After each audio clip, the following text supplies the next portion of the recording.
தேவனுடைய நாமத்திற்கு மகிமையும் கனமும் உண்டாவதாக. இரட்சகர் இயேசு கிறிஸ்துவின் மூலமாக உங்களை யாவரையும் இந்த கர்த்தருடைய நாளிலே வாழ்த்தி வரவேற்கிறேன். எபேசியர் 3ஆம் அதிகாரம் 21வது வசனத்தில் நாம் படிக்கும் பொழுது, சபையிலே கிறிஸ்து இயேசுவின் மூலமாய் தலைமுறை தலைமுறைக்கும் சதா காலங்களிலும் மகிமை உண்டாவதாக. ஆமேன். இன்றைய செய்தியினுடைய தலைப்பு தலைமுறை என்கிற தலைப்பின் கீழாக தேவனுடைய வார்த்தைகளை நாம் தியானிக்க போகிறோம். சபையிலே கிறிஸ்து இயேசுவின் மூலமாய் தலைமுறை தலைமுறைக்கும் என்ன உண்டாவதாக? சதா காலங்களிலும் மகிமை உண்டாவதாக. தேவனுக்கு அந்த வல்லமை, அந்த மகிமை எப்படி கொண்டு சேர்க்கப்படுகிறது என்றால், தலைமுறைகள் கொண்டு போய் சேர்க்கப்பட வேண்டும்.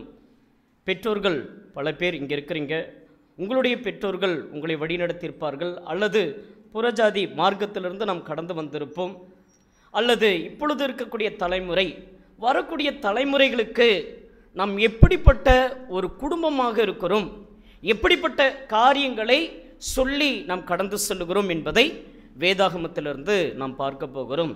அப்படி ஒரு தலைமுறையிலே தேவனுக்கு பயந்து, தேவனுக்கு கீழ்ப்படிந்து, தேவன் சொன்ன எல்லா மகிமையும் எல்லா வல்லமையும் பெற்றுக்கொண்ட ஒரு தேவனுடைய மனுஷனை குறித்து நாம் வேதாகமத்திலிருந்து நாம் பார்க்க போகிறோம்.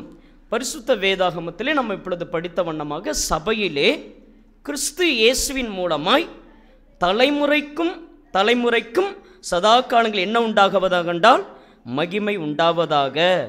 ஆமேன் என்று நாம் வேதாகமத்தில் படிக்கிறோம். இதே பழைய ஏற்பாடில் நம்ம படிக்கும் பொழுது, சகரியாவின் புத்தகம் 8ஆம் அதிகாரம் அதனுடைய 13ஆம் வசனத்திற்குள்ளாக நாம் திருப்பிக் கொள்ளுவோம். சகரியாவின் புத்தகம், பழைய ஏற்பாடிலே மல்கியாவுக்கு புத்தகத்துக்கு முன்பதாக எல்லாருமே பரிசுத்த வேதாகமத்தை திருப்பிக் கொள்ள வேண்டும். சகரியாவின் புத்தகம் 8ஆம் அதிகாரம் 13வது வசனம். சகரியாவின் புத்தகம் 8ஆம் அதிகாரம் அதனுடைய 13வது வாக்கியத்திலே படிக்கும் பொழுது,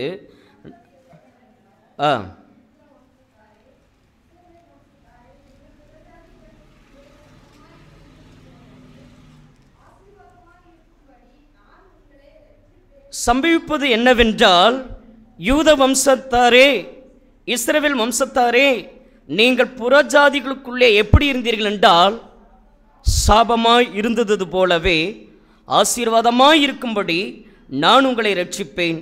பயப்படாதீங்கள், உங்கள் கைகளை திடப்படுத்த கடவது. இஸ்ரவேல் என்கிற ஒரு ஜனம் இருந்தது. அந்த இஸ்ரவேல் ஜனங்கள் புறஜாதிகளுக்குள்ளாக எப்படி இருந்தாங்க? சாபமாக இருந்தாங்க, அடிமையாக இருந்தாங்க. இப்போ கிறிஸ்துவுக்குள்ளாக வந்த பொழுது, கிறிஸ்துவுக்குள் வந்திருக்கிற நாம், கிறிஸ்துவின் சபையிலே வந்திருக்கிற நாம், அந்த புறஜாதிகளுடைய இருந்ததான எல்லா சாபங்கள், இஸ்ரவேலில் இருக்கக்கூடிய அனைத்து சாபங்களிலிருந்து இப்பொழுது நம்முடைய பிள்ளைகள், நம்முடைய குடும்பங்கள் சதா காலங்களிலும் தேவனுடைய நாமம் மகிமைக்காக வைத்திருக்கிறார் என்பது சந்தேகம் இல்லை. பழைய ஏற்பாடிலே இப்பொழுது நாம் பார்த்த பொழுது அந்த ஜனங்கள் எப்படி இருந்தார்கள் என்றால் புறஜாதிகளுக்குள்ளே சாபமாக இருந்தார்கள் என்று பரிசுத்த வேதாகமானது குறிப்பிடுகிறது. சரி, தொடர்ந்து அந்த தலைமுறையும் சதா காலங்களில் மகிமை உண்டாவதாக அப்படின்னு நம்ம படிக்கும் பொழுது, நம்ம இங்கே வந்திருக்கிற நாம் எப்படி இருக்கிறோம், இதுக்கு முன்னாடி நம்முடைய பெற்றோர்கள் எப்படிப்பட்டவர்களாக இருக்கிறார்கள், மகிமைப்படுத்தினார்களா, அல்லது நாம் மகிமைப்படுத்தி கொண்டிருக்கிறோமா, இனி நம்ம போனதுக்கு அப்புறம் நம்முடைய பிள்ளைகள் தேவனை மகிமைப்படுத்துவார்களா இயேசு கிறிஸ்துவின் மூலமாக, நான் என்ன செய்கிறேன். அப்போ பரிசுத்த வேதாகமத்தில் அந்த மனிதனை குறித்து படிக்கும் பொழுது அவர் என்ன செஞ்சாங்க, அந்த தலைமுறைகளில் எப்படிப்பட்டவர்களாக இருந்தார்கள் என்று இப்பொழுது வேதாகமத்திற்கு நேராக நம்மை திருப்பிக் கொள்வோம். 2 நாளாகமம் 34ஆம் அதிகாரம் 35ஆம் அதிகாரத்தை நான் இன்றைக்கு தியானத்துக்காக எடுத்திருக்கிறேன். 2 நாளாகமம் 34வது அதிகாரமும் 35வது அதிகாரமும் அந்த தலைமுறைக்கும் சதா காலங்களிலும் தேவனுக்கு மகிமை உண்டாவதாக என்று படிக்கிற நாம இங்கு யோசியா என்கிற ஒரு மனிதனை நாம் பார்க்க முடியும். அவர் யார், அவங்களுடைய தாத்தா என்ன பண்ணிகிட்டு இருந்தார், அவங்களுடைய அப்பா என்ன பண்ணி கொண்டிருந்தார் என்று வேதாகமத்தில் நம்ம படிக்கும் பொழுது, இஸ்ரவேலிலே ராஜாவாக முதல் வந்தவர் யார் என்றால் சவுல். சவுல் சரியில்லைன்னு சொல்லி அந்த இடத்துக்கு வந்தவர் யார் என்றால் தாவீது. தாவீது கடந்து சென்ற பிற்பாடு அந்த இடத்துல வந்தவர் சாலமோன். இந்த 3 பேருமே 40 வருஷம் ராஜ்யபாரம் பண்ணுறாங்க. இந்த சாலமோனுடைய பிற்பாடு 2 ராஜ்யங்களாக பிரிக்கப்படுகிறது. யூதாவின் ராஜ்யம், இஸ்ரவேல் ராஜ்யம். இஸ்ரவேல் ராஜாவுக்கு கீழாக 10 கோத்திரங்கள் அந்த பக்கம் போயிடுது. யூதாவினுடைய ராஜாவுக்கு கீழாக யூதாவும் பென்யமின் கோத்திரத்தாமும் இந்த பக்கம் வராங்க. அப்போ இந்த யூதா கோத்திரத்தில் நம்ம பார்க்கும் பொழுது நிறைய பேர் நன்மைகளை செய்கிறாங்க, நல்ல ராஜாவாக இருக்கிறாங்க. ஆனால் இஸ்ரவேலில் பார்த்தா பொல்லாத ராஜ்யங்களை செய்கிறாங்க. எப்படி செய்கிறாங்க? பொல்லாத ராஜ்யங்களை மக்களுக்குள்ளாக கொண்டு வருகிற விக்கிரக ஆராதனை, தேவன் எதெல்லாம் அருவறுத்தாரோ அதெல்லாம் இஸ்ரவேலில் நம்ம பார்க்க முடியும். யூதாவிலும் இருக்குதானா? ஆமாம், யூதாவிலும் படிப்படியாக உள்ளே வந்துடுச்சு. இந்த யூதாவினுடைய ராஜ்யத்திலே பார்க்கும் பொழுது ரெகேபியாம் அவர் தான் 17 வருடம் அரசாட்சி பண்ணுகிறார். அவர் தான் ஒரு காரியத்தை கொண்டு வரார். யார் கொண்டு வராரு? அவர் என்ன கொண்டு வந்தார்? 1 ராஜாக்கள் 13ஆம் அதிகாரம். 1 ராஜாக்கள் 13வது அதிகாரம். உள்ளே எப்படி தேவ ஜனங்களாய் உடன்படிக்கையை எவ்வளவு மீறி காலங்கள் போக போக போக தேவனுடைய வார்த்தைகளை மறந்து போய் இங்கே என்ன நடக்கிறது என்றால் 13ஆம் அதிகாரம் 1வது வசனம் 2வது வசனம் நான் வாசிக்கிறேன். பக்கம் 445வது பக்கம். தலைமுறைக்கும் தலைமுறைக்கும் சதா காலங்களில் மகிமை உண்டாவதாக என்று சொன்ன விஷயத்திலே தேவனுக்கு மகிமையை செலுத்த முடியாமல் என்ன செய்தார்கள் பாருங்க. எரேபியாம் தூபம் காட்டும் பலிபீடத்தண்டையிலே நிற்கையில் இது தேவனுடைய மனுஷன் ஒருவன் கர்த்தருடைய வார்த்தையின்படி யூதாவிலிருந்து பெத்தேலுக்கு வந்து அந்த பலிபீடத்தை நோக்கி, பலிபீடமே பலிபீடமே, இதோ தாவீதின் வம்சத்தில் யோசியா என்னும் பெயருள்ள ஒரு குமாரன் பிறப்பான், அவன் உன்மேல் தூபம் காட்டுகிற மேடைகளின் ஆசாரியர்களையும் உன்மேலே பலியிடுவான், மனுஷரின் எலும்புகளும் உன்மேல் சுட்டரிக்கப்படும் என்பதை கர்த்தர் உரைக்கிறார் என்று கர்த்தருடைய வார்த்தை கூறி அன்றைய தினம் அவன் ஒரு அடையாளத்தை சொல்லி, இதோ இந்த பலிபீடம் வெடித்து அதன் மேலுள்ள சாம்பலெல்லாம் கொட்டுண்டும் போம், கர்த்தர் உரைத்ததற்கு இதுவே அடையாளம். சதா காலங்களின் சபைகளிலே தலைமுறைக்கும் மகிமை உண்டாவதாக என்று படித்த நாம யோசியா என்கிறவர் பிறக்கவே இல்லை. எரேபியாம் காலத்திலே கிட்டத்தட்ட ஒரு 9 ராஜாக்களுக்கு அப்புறம் இந்த ஓசியா பிறக்க போகிறார். இந்த ஓசியா பிறக்க போகிறான்னு அவனுக்கு ஒரு பேரையும் வைத்து அதுக்கு முன்பதாக அவன் என்ன செய்வான் என்கிற காரியத்தையும் தேவனுடைய நாம மகிமைக்காக வைத்திருக்கிறார். நம்மெல்லாம் ஒரு காலத்தில் பாவியாக இருந்தோம். பாவத்தால் எவ்வளோ காரியங்களை செய்திருப்போம், எவ்வளோ வேதனைப்படுத்தியிருப்போம். இப்பொழுது என்ன செய்து கொண்டிருக்கிறோம்? நம்முடைய தலைமுறைகளிலே, நம்முடைய பிள்ளைகளுடைய தலைமுறைகளிலும் நாம் என்னத்தான் செய்ய போகிறோம், என்ன செய்ய அவர்களை ஊக்குவித்து கொண்டிருக்கிறோம். எப்படிப்பட்ட தலைமுறையாக இருக்கிறது? அப்பாவுடைய தலைமுறையில் என்ன செய்தாங்க, தாத்தாவுடைய தலைமுறையில் என்ன செய்தாங்க? பலர் தேவனுக்கு கீழ்ப்படிந்திருக்கிறாங்க, பலர் தேவனுக்கு பயந்திருக்கிறாங்க, பல பேர் கீழ்ப்படியாமல் போயிருக்கிறாங்க. இந்த யோசியாவை பார்க்கும் பொழுது அவருடைய தகப்பன் அவரும் ஒரு ராஜா தான். அவரும் யார்? வாசித்து பாருங்கள். 2 நாளாகமும் 34வது அதிகாரம் அதனுடைய 22வது வசனம். யோசியாவினுடைய தகப்பனை பாருங்களேன். அவர் பேர் ஆமான். எல்லாருமே வேதாகமத்தை பார்க்க வேண்டும். நீங்கள் ஆசீர்வாதமாய் தலைமுறைகளுக்கு நம் மகிமை கொண்டு செல்ல வேண்டும். அவன் தன் தகப்பனாகிய மனேச செய்தது போல கர்த்தரின் பார்வைக்கு பொல்லானதை செய்தான். தன் தகப்பனாகிய மனேசா பண்ணிவித்திருந்த விக்கிரங்களுக்கெல்லாம் ஆமோன் பலியிட்டு அவைகளை செய்வித்தான். தன் தகப்பனாகிய மனேசே தன்னை தாழ்த்தி கொண்டது போல இந்த ஆமான் என்பவன் கர்த்தருக்கு முன்பதாக தன்னை தாழ்த்தாமல் மென்மேலும் அக்கிரமம் செய்து வந்தான். அவன் ஊழியக்காரர் அவனுக்கு விரோதமாய் கட்டுப்பாடு பண்ணி அவன் அரண்மனையிலே அவனை கொன்று போட்டார்கள்.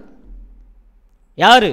அரண்மனையில் வேலை செய்யக்கூடிய வேலைக்காரர்களே இந்த யோசியாவினுடைய தகப்பனை என்ன செய்து போட்டார்கள்? கொண்டு போட்டாங்க. அவர் ஆண்டது எத்தனை காலம்? அப்பொழுது தேசத்தின் ஜனங்கள் ஆமோன் என்னும் ராஜாவுக்கு விரோதமாய் கட்டுப்பாடு பண்ணின யாவரையும் வெட்டி போட்டு அவன் குமாரனாகிய யோசியாவை அவன் ஸ்தானத்திலே ராஜாவாக்கினார்கள். கொஞ்ச நாள் தான் அவருடைய அரசாட்சி, 2 வருஷம் கூட தாங்கலை. அவ்வளவு விரோதமாக விக்கிரகங்களையும் கல்லையும் மண்ணையும் சேவிக்கிற ஒரு மனிதனாக இருந்தான் என்று நாம் பார்க்க முடியும். சபையிலே கிறிஸ்து இயேசுவின் மூலமாய் சதா காலங்களிலும் மகிமை உண்டாவதாக. எத்தனையோ வீடுகளிலே தலைமுறை இல்லை, எங்கெங்கேயோ போதுங்க, விக்கிரகங்களை நம்பி போகிறாங்க. அந்த விக்கிரகங்களெல்லாம் எதுவாக இருக்கிறது என்பதை நாம் இன்னும் வேதாகமத்தில் படிக்க போகிறோம்.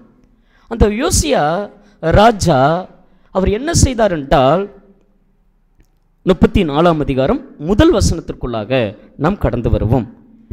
2 நாளாகமும் 34வது அதிகாரம் முதல் வசனத்தில் பார்க்கும் பொழுது, அந்த யோசியா ராஜாவாகிற போது அவனுக்கு வயது என்னவாய் இருந்ததென்றால், யோசியா ராஜாவாகிற போது அவனுக்கு வயது 8 வயது. அப்பனை கொன்னுட்டாங்க, ஊழியக்காரரே கொண்டு போட்டாங்க. ஊழியக்காரன் சொன்னால் வேலைக்காரர்களே, அந்த அரண்மனையில் வேலை செய்யக்கூடிய வேலைக்காரர்கள் என்ன செய்தார்கள்? கொன்று போட்டு விட்டார்கள். அவ்வளோ ஒரு மோசமான ஆட்சி. அவருடைய தாத்தா இருக்கிறார் மனேச, அவர் தான் 52 வருஷம் ஆண்டார். அவர் மட்டும் என்ன நல்லது செஞ்சார்? கடைசி நேரத்தில் அப்படி வந்து தகப்பனே என்னை மன்னிச்சிருங்க அப்படின்னு சொல்லி, ஆனால் அவனும் என்ன செய்தான்? பொல்லாப்பானதை தான் செய்தான். நீங்கள் எசேக்கியாவுடைய காலத்தில் இருந்த அந்த யூதாவினுடைய காலத்திலையும் செம்மையான செஞ்சீங்க. எத்தனை பேர் நம்முடைய அம்மா அப்பாலாம் எப்படி அப்படின்னு கேட்டால் அவங்களுக்கு தான் தெரியும், பிள்ளைங்களுக்கு தான் தெரியும். ஆமாம், அவர் பண்ணலையா, அவங்க பண்ணலையா, நான் பேசக்கூடாதா, நான் செய்யக்கூடாதா? நாம் எங்கே இருக்கிறோம் என்றால் சபையில் இருக்கிறோம், கிறிஸ்துவுக்குள்ளே இருக்கிறோம். அதில் யாருடைய நாமம் மகிமைப்பட வேண்டும் என்றால் தேவனுடைய நாமம் மாத்திரமே மகிமைப்பட வேண்டும். இந்த யோசியா ராஜாவுக்கு வயது 8. வயது 8 வயசுன்னா எத்தனாவது படிப்பாங்க? 2ஆவதா 3ஆவதா? 3ஆம் வகுப்பு படிப்பாங்க. 8வது வயசு உள்ள பிள்ளைங்க எத்தனாவது படிக்கும்? இவர் 8 வயதில் யாராகிவிட்டார்?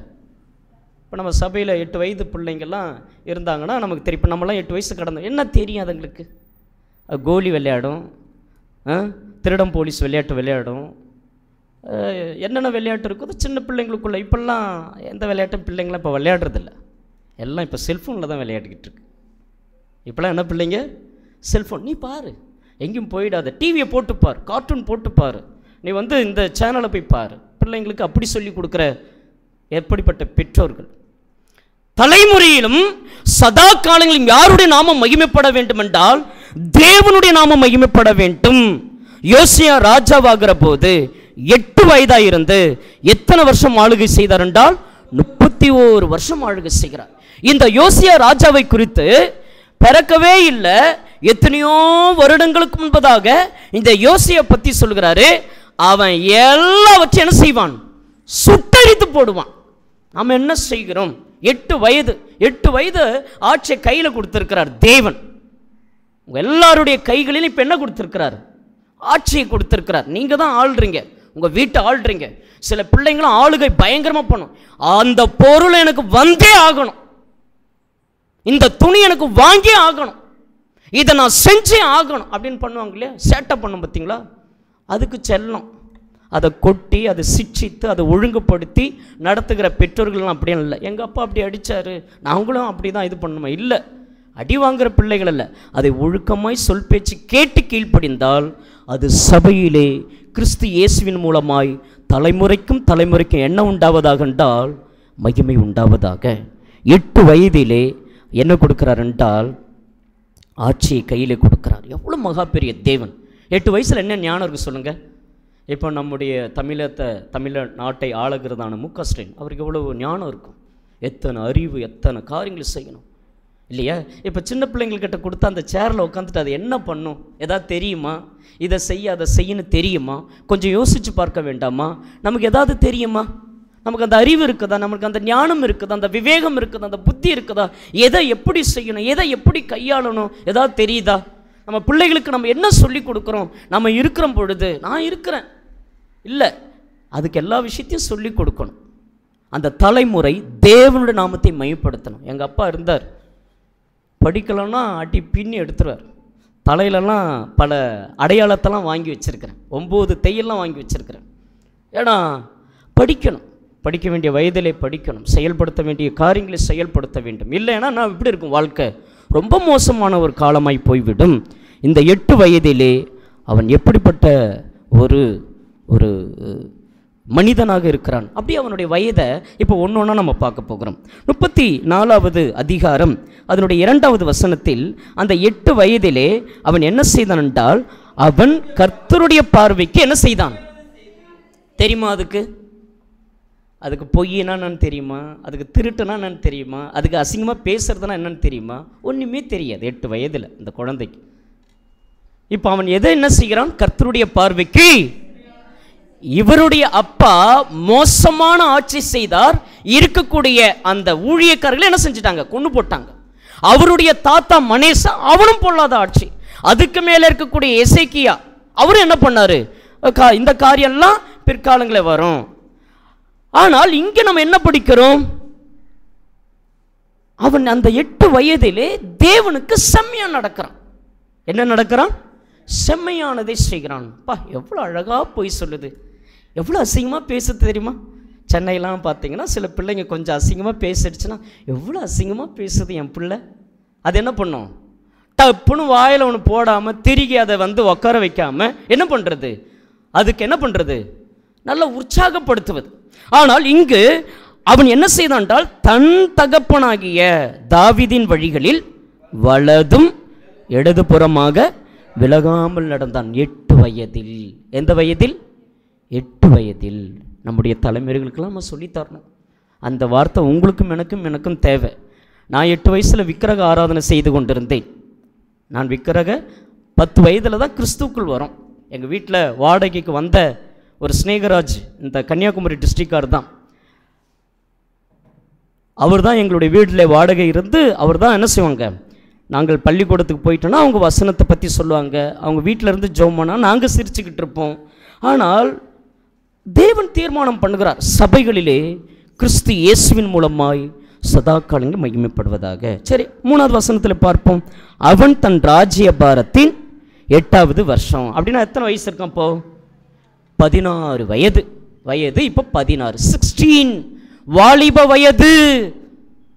உன் வாலிப பருவத்தில் யாரை நினைப்பாயாக? நம்ம வாலிப பருவத்தில் நம்முடைய பிள்ளைகளை என்ன செய்வோம்? ஞானசானலாம் எடுத்துறாத, ஞானசானலாம் கொடுத்துறாத. நம்ம பெண்டான் இருக்காங்க, அவர் எத்தனை வயதில் ஞானசானம் எடுத்தார்னு யாருக்கா தெரியுமா? 11, 12 நினைக்கிறேன். அப்போ எந்த அளவுக்கு அதை வசனத்திலே சார்ந்து அந்த தலைமுறை சதா காலங்களில் தேவனுடைய நாம மகிமைக்காக வைத்திருக்கிறார். நான் 16வது வயதில் நான் ஞானசானம் எடுத்தேன். டிசம்பர் 31 கிளாஸ்லாம் எடுத்து எங்கள் வீட்டில் நான் போய் அன்றைக்கி நியூ இயருக்கு முன்னாடி என்ன செஞ்சேன்? என்னுடைய 16வது வயதில் நான் ஞானசானம் எடுத்தேன். 6 வருஷம் டிமிக்கெல்லாம் கொடுப்பேன், பைபிள்லாம் படிக்க வந்தால் அதெல்லாம் தெரியாது. அப்புறம் போக போக போக தான் 19வது வயதில் தான் எங்கே வரேன்? பைபிள் காலேஜ் உள்ளே வருகிறேன். இந்த 16வது வயசில் எப்படி இருப்பாங்க வாலிப பிள்ளைங்களா? இப்போ தான் பிள்ளைக்கு மீசை வந்துடுச்சு, பொண்ணு வயசுக்கு வந்துடுச்சு, தலைக்கு மேலே வளர்த்துட்டான். கேட்கக்கூடாது. என்ன கேட்கக்கூடாது? எங்கள் அப்பா ஒருத்தர் இருக்கிறார், ஹரிகிருஷ்ணன், போயிட்டார் தலைவர். என்னெல்லாம் பண்ணுவார் தெரியுமா? 4 மணிக்கு எழுப்பி விட்ருவார். இப்போயாவது 4 மணிக்கு எழுந்து நான் போய் பால் வாங்கணும், ஆவின் பால். அதுக்கு நிற்கும் ஒரு 500 பேர்கிட்ட. அந்த டோக்கனை வாங்கிக்கிட்டு டோக்கனை கொடுத்ததுக்கப்புறம் அந்த டோக்கனை உள்ளே போட்டால் தான் அதுக்கப்புறம் பால் வரும். ஒரு 1/2 லிட்டரோ 1 லிட்டரோ வரும். இங்கெல்லாம் இருந்தது எனக்கு தெரியாது, அங்கே சென்னை பட்டணத்தில். அதுக்கப்புறம் தான் காலை கடமை டீ குடிப்பது, மற்ற வேலையில். அதுக்கப்புறம் நான் பள்ளிக்கூடத்துக்கு வேக வேகமாக ஓடணும். 16வது வயதிலே அவன் என்ன செய்தான் என்றால், என்ன செஞ்சார்? அவர் தன் ராஜ்யபாரத்தின் 8ஆம் வருஷத்திலே தான் இன்னும் இளவயதாய் இருக்கையில் தன் தகப்பனாகிய தாவீதின் தேவனை தேட ஆரம்பித்து என்று நாம் பார்க்கிறோம். என்ன செய்கிறாரு? தேவனை தேடுகிறார். எத்தனாவது வயசுல? அப்போ ராஜ்யபாரம் கையில் வந்துடுச்சு. வலது பக்கம் இடது பக்கமாக அவர் எதுவுமே அவ்வளோ ஜாக்கிரதையாக, அங்கே அம்மா பேர் அத்திரியால் அவ்வளோ அழகாக கொண்டு போகிறாங்க அந்த அம்மா அந்த பிள்ளைய. தான் அப்பங்காரன் மோசமானவனாக இருந்தாலும் கொஞ்சம் யோசிச்சு பாருங்க. ராஜபாரம் 8வது வருஷத்தில் 8 வயதில் வந்ததுக்கு அப்புறம் நான் தான் ராஜா, எங்கள் அப்பாவை கொன்னது யாரு? சினிமா படம் மாதிரி. என்ன படம் மாதிரி? சினிமா படம் மாதிரி. ஆனால் இவருக்கு எந்த கையில் வந்தது பவர்? 8 வயசுல வந்துடுச்சு. இவர் நினச்சா போய் கொண்டு வாங்களா இல்லையா? ஆனால் இவர் என்ன பண்ணார்? தன் தகப்பனாகிய தாவீதின் வழிகளில் இடதுபுறமும் வலதுபுறமும் சாயாமல் நடந்தான். 2வது தன்னுடைய 16வது வயதில் இப்போ தேவனை தேட ஆரம்பிக்கிறான். யோசேப்பு தன்னுடைய வாலிப வயதிலே தேவனை தேடினதுனால மேன்மையான ஒரு இடம் கிடைத்திருக்குது. உங்களுக்கும் எனக்கும் எவ்வளோ ஒரு மேன்மையான இடம். எத்தனை தலைமுறைகள் இல்லை, எத்தனை தலைமுறை வசனம் சொல்லாமல் இருக்கிறது, எத்தனை தலைமுறை நாம் ஊக்குவிக்காமல் இருக்கோம், எத்தனை வாலிபர்களை நாம் கொண்டு வராமல் இருக்கிறோம். நம்ம எத்தனை பேர் இங்கே ஒரு கால் அங்கே ஒரு கால் இருக்கும். வீட்டுக்கு வந்தால் ஒன்று, ஆனால் வெளியே போயிட்டா வாலிபர்களோடு வாலிப பிள்ளைகளோடு கூட எத்தனை மோசமான காரியங்கள் இல்லையா? நேற்று தினத்தில் கரூரில் எவ்வளோ பெரிய மாபெருமான இழப்பு. தலைமுறைகளெல்லாம் இல்லை, குழந்தைகளாம் இல்லை. ஆனால் தேவன் எவ்வளோ பெரிய பாக்கியமாக நமக்கு கொடுத்துருக்கிறார். நம்மளும் தேவனை அறியாமல் இருந்தால், தேவனை தேடாமல் இருந்தால் எப்படிப்பட்ட ஒரு நிலைமை நம்முடைய வாழ்க்கையில் நடந்திருக்கும். இப்படிப்பட்ட சம்பவங்கள் நிச்சயமாக நடைபெறக்கூடாது. அந்த ஆறுதலின் தேவன் நிச்சயமாய் ஆற்றி தேற்றி நடத்துவார். ஆனால் நீங்களும் நானும் இந்த இடத்துல நிர்விசாரமாக இருக்கக்கூடிய காலம் அல்ல. நம்முடைய பிள்ளைகளுக்கு நாம் என்ன செய்ய வேண்டியிருக்கிறது? தேவனுடைய நாமம் கிறிஸ்து இயேசுவுக்குள்ளாக மகிமைக்காக வைக்கக்கூடிய இடத்துல நீங்களும் நானும் உட்கார்ந்துருக்கிறோம். எங்கே உட்கார்ந்துருக்கிறோம்? நம்ம அநேகரை உருவாக்குறதுக்கு இந்த இடத்துல நம்ம என்ன செய்திருக்கிறோம் என்றால் அமர்ந்திருக்கிறோம். அப்போது தொடர்ந்து வேதாகமத்தில் வாசிக்கிறோம், தாவீது தேவனை தேட ஆரம்பித்தான். யோசுவா தன் வாலிப வயதிலே ஆசரிப்பு கூடாரத்தை விட்டு அவன் என்ன செய்தாமல் இருந்தான்? பிரியாது இருந்தான். வாலிப அதனால தான் மோசைக்கு அப்புறம் யோசுவா கையில் போச்சு. வாலிப வயதிலிருந்து கொஞ்சம் யோசிச்சு பாருங்களேன். வாலிப வயது, அந்த வாலிப வயதிலே தேவனை தேட நிறைய பேர். தாவீது வாலிப வயது, இயேசு கிறிஸ்து வாலிப வயது, சிறு பருவம், வாலிப வயது. 12வது வயதில் எங்கே போய் நிற்கிறாரு? போதகருடைய நடுவில், ஊழியக்காரனுடைய நடுவில் போய் உக்காந்துருக்கிறார். ஊழியக்காரர் இருக்கக்கூடிய இடத்துல அவரு நடுவில் உட்காந்து இருந்து அடுத்தது அவர் என்ன பண்ணுறாரு? வேதத்தை எடுத்து வாசிக்கிறார் 12வது வயதில். பைபிளை படிக்க சொல்லுங்களேன். பொம்பளை பிள்ளைங்களா ஆம்பளை பிள்ளைங்களா? இந்த தத்தான்னு தெரிய மாட்டேங்க, சொல்லிக் கொடுக்க மாட்டேங்க பெற்றோர்கள். தலைமுறை தலைமுறை சதா காலங்களில் மகிமைப்படுவதாக என்று சொன்னால் நிச்சயமாகவே பெற்றோர்கள் அதை மகிமைப்படுத்த வைக்கணும். என் பிள்ளை தேவனை தேடணும். எதை செய்தாலும் ஜெபம் பண்ணு. ஜெபம் பண்ணாமல் அதை செய்யாத. செல்லம் எதில் செல்லம் என்றால் தேவனுடைய விஷயத்தில் மாத்திரம்தான் செல்லம். அதை தவிர மற்ற எந்த விஷயத்திலும் செல்லங்களை வைக்க வேண்டாம். 2வதாக யோவான் ஸ்நானகனை நாம் பார்க்க முடியும், சாமுவேலை பார்க்க முடியும், எரேமியாவை பார்க்க முடியும். சிம்சோன் என்கிற வாலிபன் அவர் போய் தப்பான ஒரு பாதையில் போய் விழுந்து விட்டார். இப்படி ஏகப்பட்ட வாலிபர்களை நாம் பார்க்க முடியும். தேவன் வாலிபர்களை எவ்வளவு மேன்மையாக நடத்துகிறார். சரி, இப்போ தொடர்ந்து வேதாகமத்தில் வாசிக்கும் பொழுது 12ஆம் வருஷத்தில் அப்படின்னு நமக்கு தொடங்குறோம். எத்தனாவது வருஷம்? அதனுடைய 3வது வசனத்தில் பாருங்க. தன் தகப்பனாகிய தாவீதின் தேவனை தேட ஆரம்பித்து 12ஆம் வருஷம். அப்பனா எத்தனாவது வயசு? இப்போ வயசு 20 வயசு. 8வது வயசுல ராஜா, 14வது வயசுல தேவனை தேடுறாரு. இப்போ 20வது வயசுல என்ன பண்றாரு? மேடைகள், தோப்புகள், சுரூபங்கள், விக்கிரகங்கள் ஆகிய இவைகளை அற்றுப்போகும்படி யூதாவையும் எருசலேமையும் சுத்திகரிக்க தொடங்கினான். 20வது வயசுல என்ன செய்ய தொடங்கினான்? நான் இப்போ பைபிள் காலேஜ். அப்போ நீங்கள் 20வது வயசில் என்ன பண்ணியிருப்பீங்க? கொஞ்சம் யோசிச்சு பாருங்க. எதெல்லாம் உடைக்கிறாரு? மேடைகள், தோப்புகள், சுரூபங்கள், விக்கிரகங்கள். எத்தனாவது வயதில்? 20வது வயதில். அவனுக்கு முன்பதாக பாகாலின் பலிபீடங்களை இடித்தார்கள்.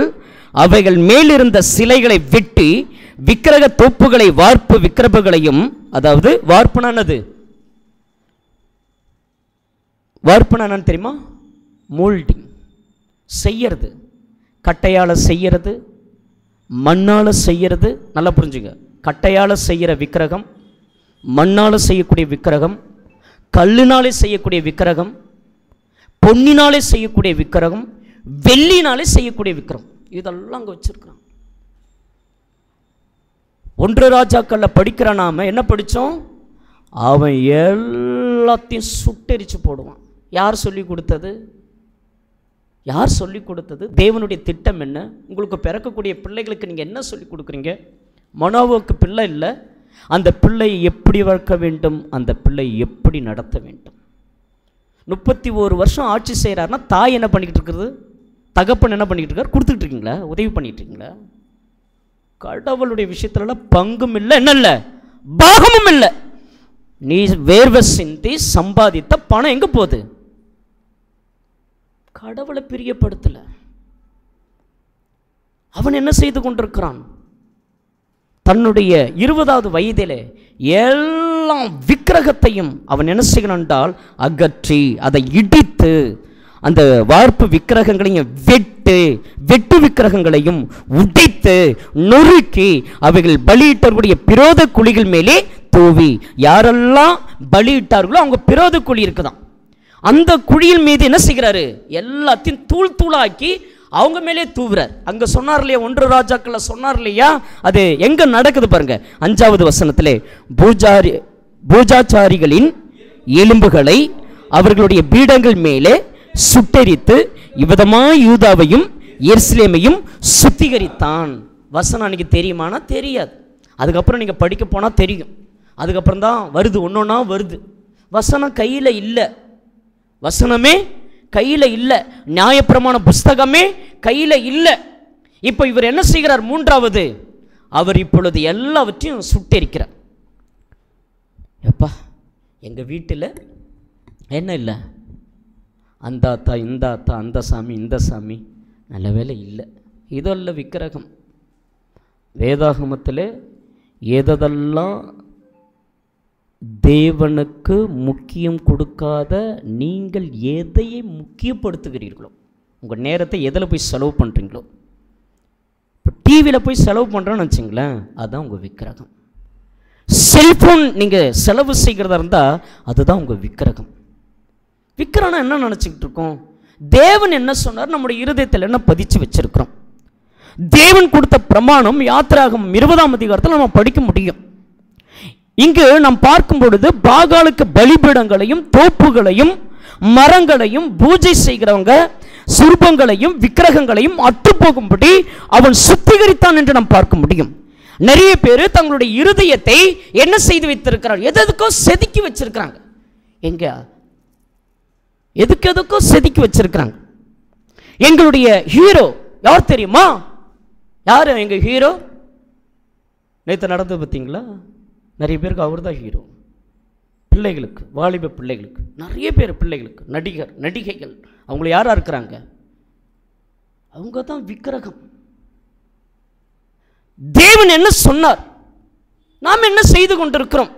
அவன் எப்படி அகற்றுகிறான்?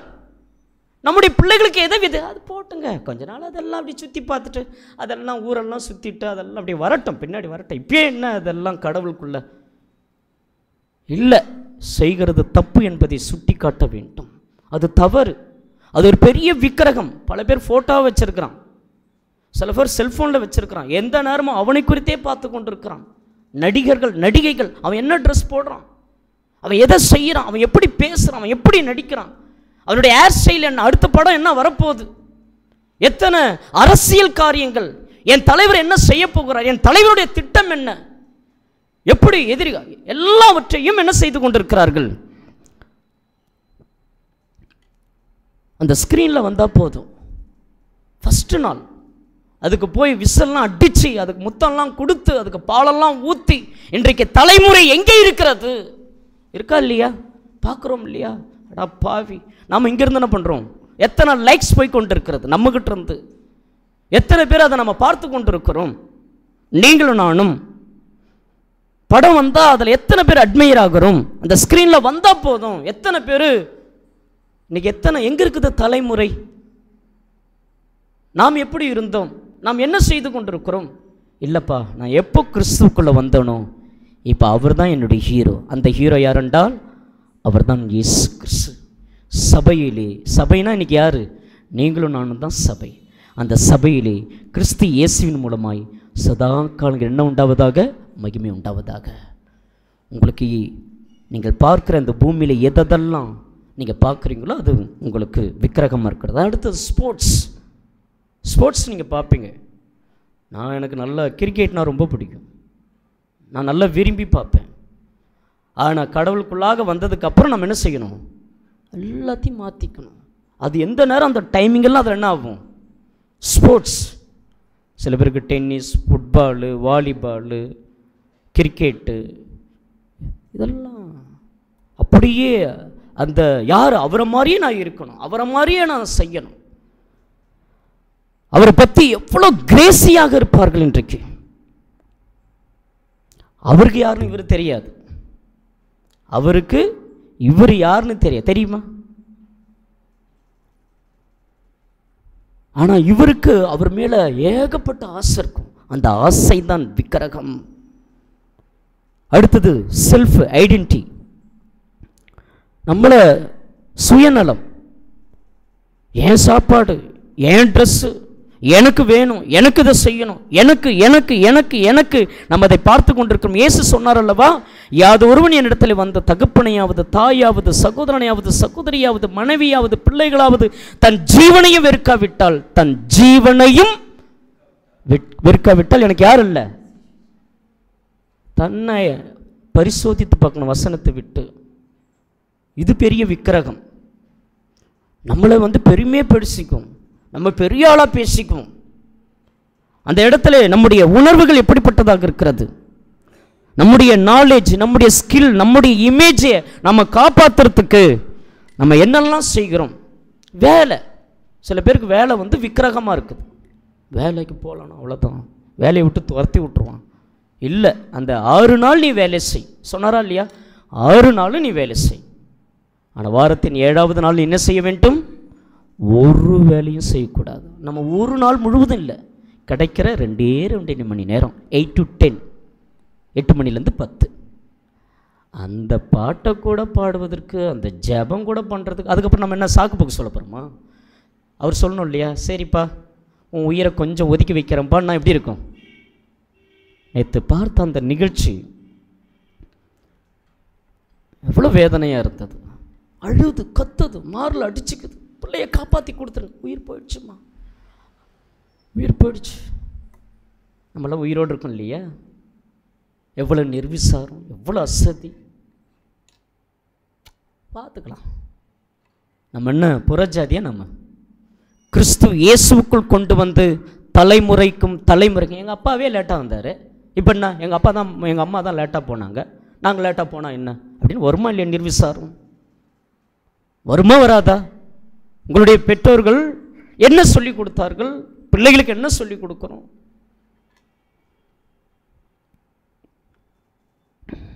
இந்த வேலைன்னு வரும்பொழுது சில இடத்துல நீங்கள் பார்த்துருப்பீங்க, இந்த விக்கிரக அந்த லக்ஷ்மி படத்தை போட்டு எண்ணெய் பார் யோகம் வரும்னு கழுத படையெல்லாம் போட்டிருப்பாங்க. அது அப்படி பணமாக கொட்டும், கையிலேருந்து அப்படி காட்டும். கையிலேருந்து என்னவா கொட்டும்? பணமாக வராது.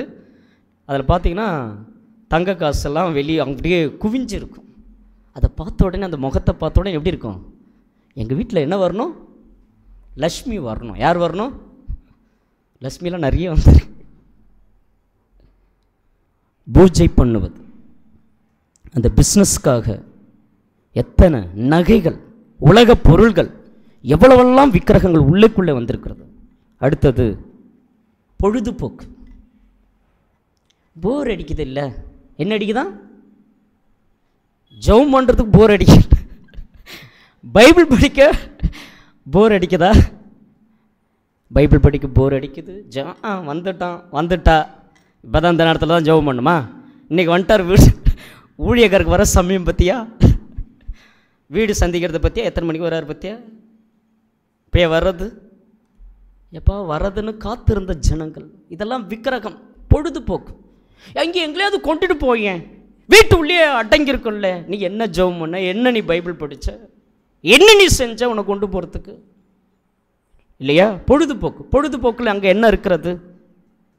இப்போல்லாம் பொழுதுபோக்கில் சரி, இப்போல்லாம் வெளியெலாம் போகிறதில்ல.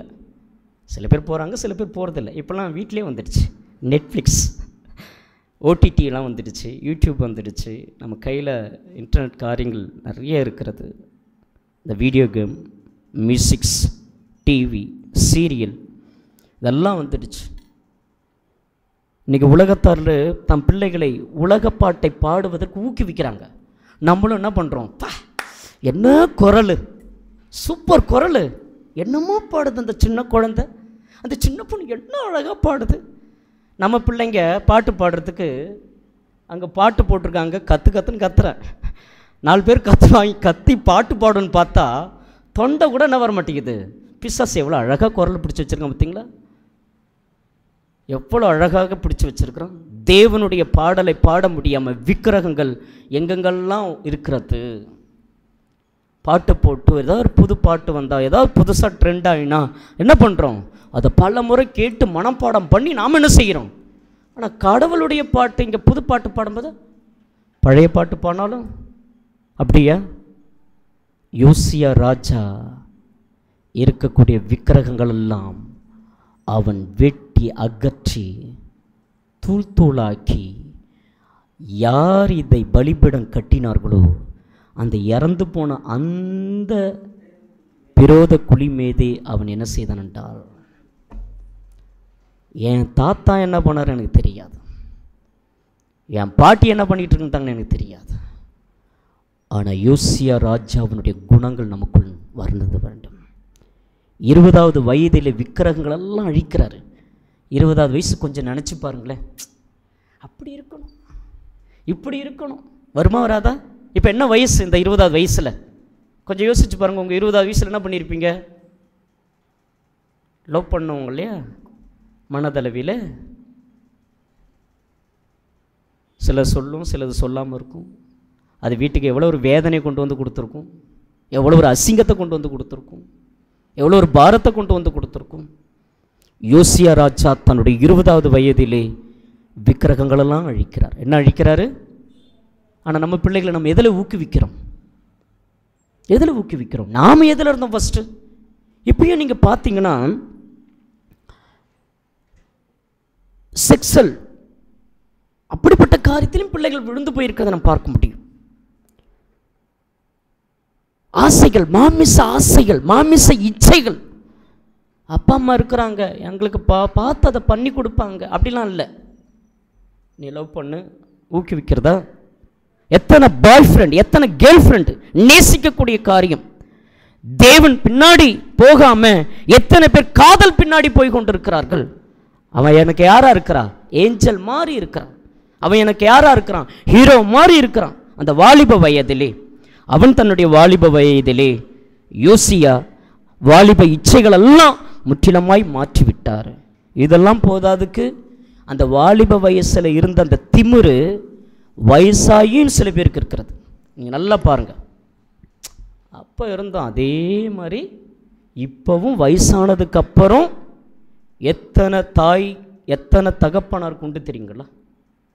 வாலிப வயசில் இருந்த அந்த திமிரு, அந்த பாவம் இப்பவும் இருக்கு எனக்கு. அப்படின்னா எப்படி இருக்கும்? காலேப் சொல்லுகிறார், எனக்கு 45 வயதில் இருந்த அந்த பலன் இந்த 80 வயதிலும் நான் இப்பொழுதும் யுத்தத்திற்கு போவேன். அந்த பலன் வர வேண்டும். கர்த்தரை பிரியப்படுத்துவதற்கு இன்றைக்கி விக்கிரகங்கள் உள்ளேக்குள்ளே வந்து கடந்து வந்திருக்கிறது.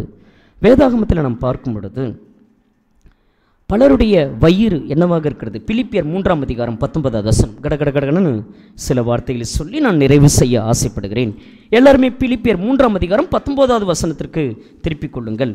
பிலிப்பியர் 3ஆம் அதிகாரம் அதனுடைய 19வது வசனம். பலருடைய வயிறு என்னவாக இருக்கிறது என்று எழுதப்பட்டிருக்கிறது என்றால், வேதம் சொல்லுகிறது அவர்களுடைய முடிவு அழிவு, அவர்களுடைய தேவன் வயிறு, அவர்களுடைய மகிமை அவர்களுடைய லட்சையே. அவர்கள் பூமிக்கு அடுத்தவைகளையே சிந்திக்கிறார்கள். பரிசுத்த ஆவியானவர் கிறிஸ்துவுக்குள்ளாக இருக்கக்கூடிய தேவ பிள்ளைகளுக்கு சொல்கிறார், அவர்களுடைய வயிறு தேவன். பல பேருக்கு வயிறு தான் கடவுள். வயிறு நிறைஞ்சிடுச்சா? என்ன நிறைஞ்சிடுச்சா? வயிறு நிறைஞ்சிடுச்சா? வயிறு ஃபுல்லாகிடுச்சா? நல்லா ஃபுல்லாக சாப்பிட்டா என்ன உண்டாகும்? என்ன உண்டாகும் அப்படின்னு நம்ம படித்தோன்னா 1 கொரிந்தியர் 6ஆம் அதிகாரம் 13வது வசனம். நல்லா சாப்பிட்டு பழங்களும் காய்கறிகளும் சாப்பிட்டிங்கன்னா நல்லது. மாமிசமெல்லாம் சாப்பிட்டா என்ன உண்டாகும்? 1 கொரிந்தியர் 6ஆம் அதிகாரம் 13வது வசனத்தில், வயிற்றுக்கு போஜனமும் போஜனத்துக்கு வயிறும் ஏற்கும், ஆனாலும் தேவன் இதையும் அதையும் அழிய பண்ணுவார். என்ன பண்ணுவாரா? அழிய பண்ணுவார். சரீரமோ வேசித்தனத்திற்கு அல்ல, கர்த்தருக்கே உரியது, கர்த்தரும் சரீரத்திற்கே உரியவர். 20வது வயதில் சுட்டி எரிச்சிக்கிட்டு இருக்கார். இங்கே 20வது வயதில் பிள்ளைங்க என்ன பண்ணுறது? ஜிம்முக்கு போகிறது, லவ் பண்ணுறது, இச்சைகள் வருகிறதா? மோசமான தீங்குகள் வருகிறதா? தீமைகள் வருகிறதா? வேதம் என்ன சொல்கிறது? பரிசுத்த ஆவியானவர் எவ்வளோ அழகாக சொல்கிறார் பாருங்க. சரீரமோ வேசி தனத்திற்கல்ல, கர்த்தருக்கே உரியது, கர்த்தரும் சரீரத்திற்கே உரியவர். தொடர்ந்து வேதாகமத்தில் வாசிக்கும் பொழுது கொலேசியர் 3ஆம் அதிகாரம் 1 5 வசனங்கள் நாம் வாசிக்கும் பொழுது, கொலேசியர் 3ஆம் அதிகாரம் 1-5, நீங்கள் கிறிஸ்துவோடு கூட எழுந்தது உண்டானால் கிறிஸ்து தேவனுடைய வலது பரிசத்தில் விட்டிருக்கும் இடத்திலே மேலானவைகளை தேடுங்கள், பூமிகள் உள்ளவைகள் அல்ல, மேலானவைகளே நாடுங்கள். ஏனென்றால் நீங்கள் மரித்தீர்கள், உங்கள் ஜீவன் கிறிஸ்துவோடு கூட தேவனுக்குள் மறைந்திருக்கிறது. நம்முடைய ஜீவனாகிய கிறிஸ்து வெளிப்படும் போது நீங்களும் அவரோடு கூட மகிமையிலே என்ன செய்வீர்கள் என்றால் வெளிப்படுவீர்கள். 5வது வசனம், ஆகையால் விபச்சாரம், அசுத்தம், மோகம், துர்யிச்சை, விக்கிரக ஆராதனையான பொருளாசையாகிய இவைகளை பூமியில உண்டு பண்ணுகிற உங்கள் அவியங்களை என்ன செய்யுங்கள் என்றால் அழித்து போடுங்கள். என்ன செஞ்சு போட்டணும்? அழித்து போட்டுடணும். எனக்கு அன்பான தேவனுடைய ஜனமே, இதெல்லாம் விக்கிரகங்கள். கடவுளை தவிர மற்ற எதெல்லாம் நம்ம ஆசை வைக்கிறோமோ அதெல்லாம் என்னவாக இருக்கிறது என்றால் விக்கிரகமாக இருக்கிறது. உங்களை நீங்கள் பரிசோதித்து பார்த்து, விக்கிரகம் அவருக்கு முன்னாடி இருந்தால் நல்லா இருக்குமா? கொஞ்சம் யோசிச்சு பாருங்கள். நீங்கள் வீட்டில் ஒரு கல்லையோ மண்ணையோ நீங்கள் வணங்கலை, ஆனால் இதெல்லாம் விக்கிரகமாக இருக்கிறதே. அதை நம்முடைய வாழ்க்கையிலிருந்து, நம்முடைய தலைமுறையிலிருந்து, நம்முடைய சபைகளிலிருந்து வரக்கூடிய எத்தனையோ நம்முடைய சொந்த பந்தங்களுக்கும் எத்தனையோ பேர் தேவனுடைய சித்தத்தை செய்வதற்கு, தேவனுடைய வேலை செய்வதற்கு நிறைய பேர் இருக்கிறாங்க. அவங்களெல்லாம் நம்ம கொண்டு வரணும் அல்லவா? தேவன் அதற்காக வைத்திருக்கிறார். தொடர்ந்து 2 நாளாகமத்தில் நாம் திருப்பிக் கொள்ளுவோம். 2 நாளாகமும் 34வது அதிகாரம். அதெல்லாம் தூள் தூளாக்கி அவர் என்ன செய்தார் என்று பாருங்கள். 7வது வசனம், அவன் இஸ்ரவேல் தேசம் எங்கும் உள்ள பலிபீடங்களையும் விக்கிர தோப்புகளையும் தகர்த்து, நான் வாசிக்கிறேன் பிரதர், விக்கிரகங்களை நொறுக்கி தூளாக்கி எல்லா சிலைகளையும் வெட்டி போட்ட பின்பு எருசலேமுக்கு திரும்பினான். இப்போ 8வது வசனம், அவன் தேசத்தையும் ஆலயத்தையும் சுத்திகரித்த பின்பு அவன் தன் ராஜ்யபாரத்தின் 18ஆம் வருஷத்திலே, இப்போ வயது 26, 26வது வயதில் இப்போ தேவனுடைய ஆலயத்தை சுத்தம் பண்ணுறார். நீங்கள் 26வது வயசு இருக்குன்னா நீங்கள் என்ன பண்ணிக்கிட்டு இருந்தீங்க? தேவனுடைய ஆலயத்தை என்ன செய்யணும்? சுத்திகரிக்கணும், சுத்தம் பண்ணணும். வேதம் சொல்லுகிறது, நீங்கள் தான் தேவனுடைய ஆலயம். ஒருவன் தேவனுடைய ஆலயத்தை கெடுத்தால் தேவன் அவனை கெடுப்பார். நீங்கள் தேவனுடைய ஆலயத்தை சுத்தப்படுத்தி இருக்கிறீங்களா? உன் ஃப்ரெண்டு உனக்கு தேவனுடைய ஆலயம் தானே, அவனை என்னைக்காவது சுத்தப்படுத்தினியா? நாமளே சுத்தமாகலையே. உன் சொந்தக்காரங்க, உன் பந்தக்காரங்க, உன் பக்கத்தில் உள்ளவங்க, உன் எதிராளி, உன் துரோகி, அவனுக்குள்ளும் தேவனுடைய ஆளுகை இருக்கிறதே, அவனை சுத்திகரித்தாயா? 26வது வயதிலே, எத்தனாவது வயதிலே நாம் என்ன பண்ணுறோம்? வீட்டையே சுத்தம் பண்ணுறது இல்லையே. உள்ளே இருக்கக்கூடிய கசப்பும் வைராக்கியமும் இங்கே இருதயத்தையே சுத்தம் பண்ணலையே. நம்ம எப்போ சுத்தம் பண்ணுவோம்? தம்பிங்க இங்கே வந்து அனிஷும் வசந்தும் ஒவ்வொரு வாரமும் சுத்தம் பண்ணுறாங்க. இதெல்லாம் சுத்தம் பண்ணணும். ஒரு சுத்தமாக இருக்கணும், நீட்டாக இருக்கணும். வந்து உட்காந்துட்டு நம்ம தொழுகை பண்ணிட்டோம். வீட்டில் இங்கே குப்பைலாம் இருந்தால் எப்படி இருக்கும்? உங்கள் வீடு எப்படி இருக்கணும்? உங்கள் வீட்டை சுற்றி இருக்க வீட்டு வெளியே எப்படி இருக்கணும்? எவ்வளோ சுத்தமாக வைத்து கொள்ள வேண்டும். சுத்தமாக இருந்தால் தானே சொல்லுவாங்களே, சுத்தம் சோறு போடும் சுகாதாரம் குழம்பு ஊற்றணுவாங்க. சுத்தம் சோறு போட சுகாதாரம்னா ஊற்றுவோம். சுத்தமும் இல்லை, சோறும் இல்லை, இல்லையா? சுகாதாரம் இல்லைன்னா 26வது வயதில் யோசியா அவர் சுத்திகரிக்கிறார், அப்படி க்ளீன் பண்ணுறாராம். அப்போ இத்தனை வருஷமாக என்ன பண்ணலை?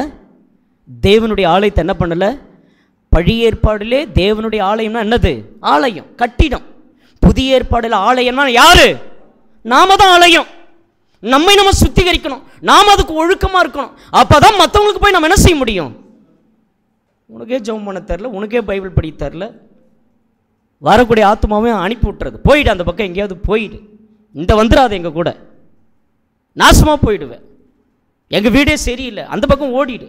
இதுக்காக இருக்குது. எவ்வளோ பெரிய வேலை கிறிஸ்து இயேசுவுக்குள்ளாக சதா காலங்களில் மகிமைப்படுவதாக என்றால் அவர் தூய ரத்தத்தால் சம்பாதிக்கப்பட்ட சபை. நெட்லலாம் போட்டிருப்பாங்க 1900 இந்த வருஷம் தான் ஆரம்பித்தாங்க கிறிஸ்டின் சபை. அப்போ ஆரம்பிக்கலை. இதில் ஒன்றே ஒன்று தான் இருக்குது, அது அவர் ஆரம்பித்த சபை. இது ஏன் சபை கிடையாது, பிரதர் எடிஜுவல் பிரதருடைய சபை கிடையாது. அதுக்காக நாங்கள் ரத்தம் சிந்தனை, நாங்கள் வேலை செய்கிறோம். இது யாருடைய சபை? இயேசு கிறிஸ்து தூய ரத்தத்தால் வாங்கின சபை. இதுக்கெல்லாம் என்ன கொடுக்க முடியாது? நெட்டில் 1000 போடுவான். 26வது வயதில் என்ன போட்டிருக்கிறார் என்றால் அவர் எல்லாத்தையும் சுத்திகரிக்கிறான். இப்போ சுத்திகரிக்கும் பொழுது தான் அதனுடைய கீழே படிக்கும் பொழுது அவன் தேசத்தையும் ஆலயத்தையும் சுத்திகரித்த பின்பு அவன் தன் ராஜ்யபாரத்தின் 18ஆம் வருஷத்தில் அச்சாலியாவின் குமாரனாகிய சாப்பானையும் நகர தலைவனாகிய மாசேயையும் யோவாகாசின் குமாரனாகிய யோவாக்கின் என்னும் மந்திரியையும் தன் தேவனாகி கர்த்தரின் ஆலயத்தை பழுது பார்க்கும்படி அனுப்பினான். எனக்கு ரொம்ப பிடிச்ச வசனம் ஆகாய் புத்தகத்தை திருப்பிக் கொள்ளுங்க. 2ஆம் அதிகாரம் ஆகாய் புத்தகம். ஆகாய் புத்தகத்துக்கு நாம் திருப்பிக் கொள்ளுவோம்.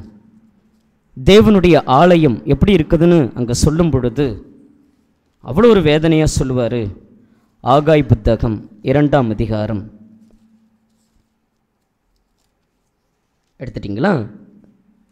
மன்னிச்சுங்க, ஆகாய் 1ஆம் அதிகாரம் அதனுடைய 4வது வசனம். ஆகாய் புத்தகம் 1:4. இந்த வீடு பாழாய் கிடக்கும்போது நீங்கள் மச்சுப்பாப்பட்ட வீடுகளில் குடியிருக்கும்படியான காலம் இதுவோ. என் வீடு எப்படி கிடக்கிறது? பாழாய் கிடக்கிறது. இன்னைக்கு தேவனுடைய சமூகம் எப்படி இருக்கிறது? தேவனுடைய சமூகத்தில் கடந்து வந்திருக்கிற நீங்களும் நானும் எந்த அளவுக்கு இருக்கிறோம்? நம்ம எத்தனை பேர் அந்த பாழான நிலைமையிலிருந்து நம்ம மாற்றி போடக்கூடிய இடத்துல இருக்கணும்.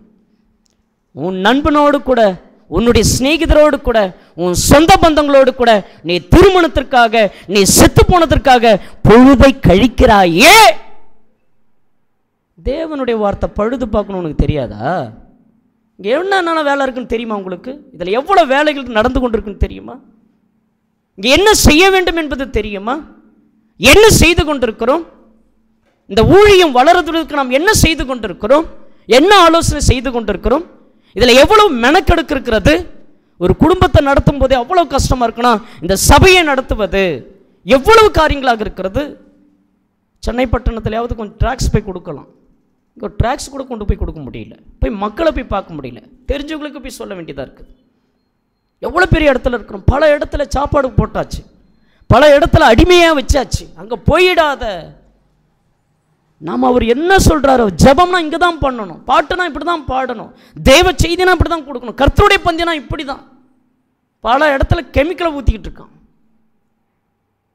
காணிக்கைனா இப்படி தான் வாங்கணும், நீ தசம பாகம் வாங்கக்கூடாது, நியாயப்பிரமாணத்துக்குரியது, நான் நியாயப்பிரமாணத்தினுடைய முடிவு என்று சொன்னார்.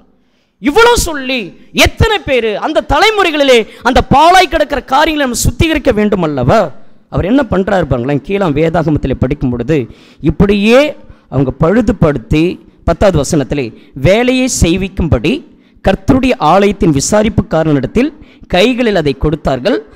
இவர்கள் அதை கர்த்தருடைய ஆலயத்தில் பழுது பார்த்து சீர்படுத்துகிறதற்கு ஆலயத்தில் வேலை செய்கிறவர்கள் கையிலே கொடுத்தார்கள். இப்போ எல்லா வேலையும் செய்ய ஆரம்பிச்சிட்டாங்க, வேலையெல்லாம் பண்ண ஆரம்பிச்சிட்டாங்க. ஒவ்வொருத்தரா என்னென்னலாம் இருந்ததோ அதெல்லாம் பண்ணிக்கிட்டே இருக்கும் பொழுது 14வது வசனம், கர்த்தருடைய ஆலயத்திற்கு கொண்டு வரப்பட்ட பணத்தை அவர்கள் எடுக்கிற போது மோசேயை கொண்டு கட்டளையிடப்பட்ட கர்த்தருடைய நியாயப்பிரமாண புஸ்தகத்தை ஆசாரியனாகிய இல்கியா கண்டெடுத்தான்.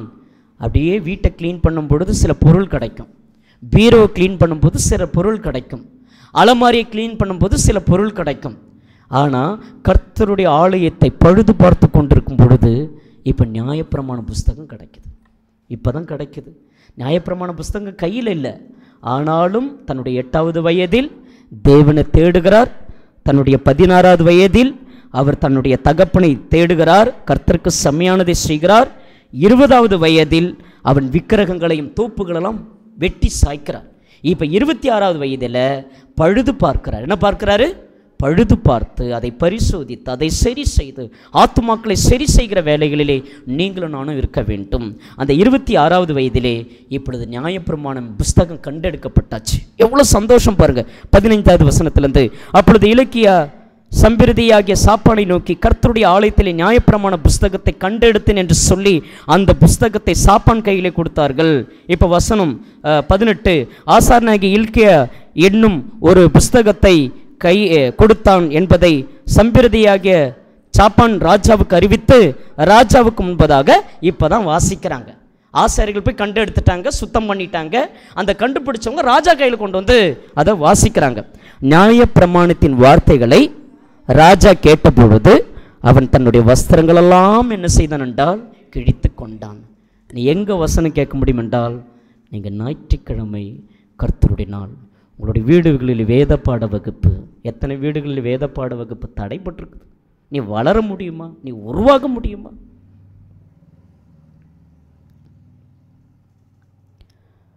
அந்த வசனங்களெல்லாம் கேட்டபொழுது அவன் தன்னுடைய வஸ்திரங்களை அவன் என்ன செய்தான் என்றால் கிழித்து கொண்டான் என்று வேதாகமத்திலே வாசிக்கிறோம். 21வது வசனத்திலே, கண்டெடுக்கப்பட்ட இந்த புஸ்தகத்தினுடைய வார்த்தைகள், இந்த ராஜா பாருங்க, இந்த வார்த்தைகள் நிமித்தம் நீங்கள் போய் எனக்காகவும் இஸ்ரவேலிலும் யூதாவிலும் மீதியானவர்களுக்காகவும் கர்த்தரிடத்தில் விசாரியுங்கள். இந்த புஸ்தகத்தில் எழுதியிருக்கிற எல்லாவற்றின்படியையும் செய்யும்படிக்கு கர்த்தருடைய வார்த்தை நம்முடைய பிதாக்கள் கை கொள்ளாதே போனபடியினாலே நம்ம மேலே மூண்ட கர்த்தருடைய உக்கிரம் பெரியது. அப்போ நினச்சிருப்பாரா, அப்பா இப்படி செத்து போனது, தாத்தாங்க இப்படி பண்ணது, இந்த நியாய புஸ்தகத்தை பார்க்கவே இல்லையே. பல பேர் அதுக்கு தான் விரிச்சு படிங்க, பைபிளை பாருங்க அப்படின்றது. வீட்டில் போய் திங்கக்கிழமை வாசிச்சிங்களா? செவ்வாய் புதன் வியாழன் வெள்ளி சனி ஞாயிறு என்ன பண்ணி கொண்டிருக்கிறீங்க? என்ன ரெஃபரன்ஸ் எடுத்து கொண்டிருக்கிறீங்க? எப்படி நம்முடைய வாழ்க்கையை அமைத்து கொண்டிருக்கிறோம்? 2 நாளாகமம் 34ஆம் அதிகாரம், 2 நாளாகமம் 35ஆம் அதிகாரம். இப்பொழுது என்ன நடைபெறுகிறது என்றால், அந்த வேதாகமத்திலே அவன் பஸ்காவை ஆசரித்தான் என்று நாம் பார்க்க முடியும். முதல் வசனம், அதற்கு பின்பு யோசியா எருசலேமில் கர்த்தருக்கு பஸ்காவை ஆசரித்தான். அவர்கள் 1ஆம் மாதம் 17ஆம் தேதியிலே பஸ்கா ஆட்டுக்குட்டியை அடித்தார்கள். இப்போ தான் பைபிளை படித்ததுக்கு அப்புறம் தான் பஸ்கா. இன்றைக்கி நம்முடைய பஸ்கா யார் என்றால் இயேசு கிறிஸ்து. நமக்காக அவர் என்ன செய்யப்பட்டிருக்கிறார்? பலியிடப்பட்டிருக்கிறார். நாம் எதற்காக வந்திருக்கிறோம்? அவரை நினைவு கூறும்படியாக வந்திருக்கிறோம். இந்த நினைவு கூறும் பஸ்காவிலே நாம் வரவில்லை என்றால் அதனுடைய அடி நமக்கும் தெரியாது, நம்முடைய பிள்ளைகளும் என்ன செய்வார்கள்? விழுந்து போவார்கள் என்பது சந்தேகம் இல்லை. 2 நாளாகமம் 35ஆவது அதிகாரம் 7வது வசனம், வந்திருந்த ஜனங்கள் எல்லோருக்கும் அவர்கள் இலக்கத்தின்படியே பஸ்கா பலிக்காக 30,000 ஆட்டுக்குட்டிகளும், அந்த ராஜா பாருங்க என்ன பண்ணாங்களா, எல்லோருக்கும் அவர்களுக்கு இலக்கத்தின்படியே பஸ்கா பலிக்காக 30,000 ஆட்டுக்குட்டிகளையும் வெள்ளாட்டுக்குட்டிகளையும் 3000 காளைகளையும் ராஜாவாகிய யோசியா தன்னுடைய ஆஸ்திகளிலிருந்து கொடுத்தான். எங்கிருந்து கொடுத்தான்? இதெல்லாம் யார் கொடுத்தது? உனக்கு வீட்டை கொடுத்தது யாரு? உனக்கு மனைவி கணவனை கொடுத்தது யாரு? உனக்கு பிள்ளைகளை கொடுத்தது யாரு? உனக்கு குடும்பமாக உன்னை உருவாக்கி வச்சிருக்கிறது யாரு? கர்த்தருக்காய் என்ன கொடுத்தோம்? இந்த தொழுகையில் என்ன கொண்டு வந்து கொடுக்குறோம்? என்னென்ன ஊழியத்துக்கு செய்து கொண்டிருக்கிறோம்? எனக்கு அன்பான தேவனுடைய ஜனமே, நம்முடைய வாழ்க்கையிலே அந்த யோசியாவினுடைய காலத்திலே 8 வயது, 16 வயது, 20 வயது, 26 வயது, தன்னுடைய வயதெல்லாம் தேவனுக்காய் அவர் செலவு செய்தார். நீங்கள் நானும் தேவனுக்காய் செய்ய வேண்டிய இடத்திலே நாம் இருக்கிறோம். அதனால தான் வேதாகமத்தில் படித்தோம், சதா காலங்களிலும் சபைகளிலே கிறிஸ்து இயேசுக்குள்ளாக தலைமுறை தலைமுறை சதா காலங்களில் மகிமை உண்டாவதாக. இவர் இறந்ததுக்கு அப்புறம் அவருக்கு 4 ஆண் பிள்ளைங்க. அந்த 4 ஆண் பிள்ளைகளும் பொல்லாத ஆட்சியை பண்ணாங்க. 3 மாதம் 2 மாதம் இப்படி ஆட்சி பண்ணி பாபிலோனுடைய கைகளிலே இந்த ஆட்சி எங்கே போணுச்சுன்னு அங்கே போச்சு. அதுக்கப்புறம் பாபிலோன் ஆட்சி, அதுக்கப்புறம் கல்தையருடைய ஆட்சி, அதுக்கப்புறம் ரோமர் ஆட்சி. அந்த ரோமருடைய ஆட்சி தான் இயேசு கிறிஸ்து பிறக்கிறார். சென்டர் ஆட்சி தொடங்கி யோசியாவினுடைய காலம் சென்டர். அதுக்கப்புறம் தான் இயேசு வருகிறார். இன்னும் பாதி வருடங்கள் போக வேண்டும். எனக்கு அன்பான தேவனுடைய ஜனமே, நாம் எங்கே இருக்கிறோம்? எப்போ வரப்போகிறார்? மீண்டும் வரப்போகிறார். ஆயத்தமாக இருப்போம். நம்முடைய தலைமுறை தேவனுடைய நாமத்தை மையப்படுத்தும். அவருடைய வயதை கணக்கிட்டு கொண்டிருக்கிற நாமும் தேவனுடைய நாமத்தை நம்முடைய ஒவ்வொரு வயதிலும் கேக்கு கொண்டாடுறோம், நல்லா சாப்பிட்றோம், நல்ல வாழ்க்கை வாழ்கிறோம். தேவன் அந்த பாக்கியத்தை கொடுத்திருக்கிறார். மாத்திரமல்ல, நாம் அந்தந்த வயதில் தேவனுக்கு பிரியமான காரியங்களை நம்முடைய தலைமுறையிலிருந்து உண்டாகட்டும். நம்ம யாவரும் எழுந்து நிற்போம். பிரியமானவனே, உன் ஆத்மா வாழ்வது போல் எல்லாவற்றிலும் வாழ்ந்து சுகமாயிரு என்ற பாடலை எல்லாருமே வாய்களை திறந்து பாடலை பாடி தேவனுடைய நாமத்தை மையப்படுத்துவோம்.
சுகமா இரு மகளே, பிரிய மணவளே, உன் ஆத்துமா வாழ்வது போல் நீ எல்லாவற்றிலும் வாழ்ந்து சுகமா இரு மகளே.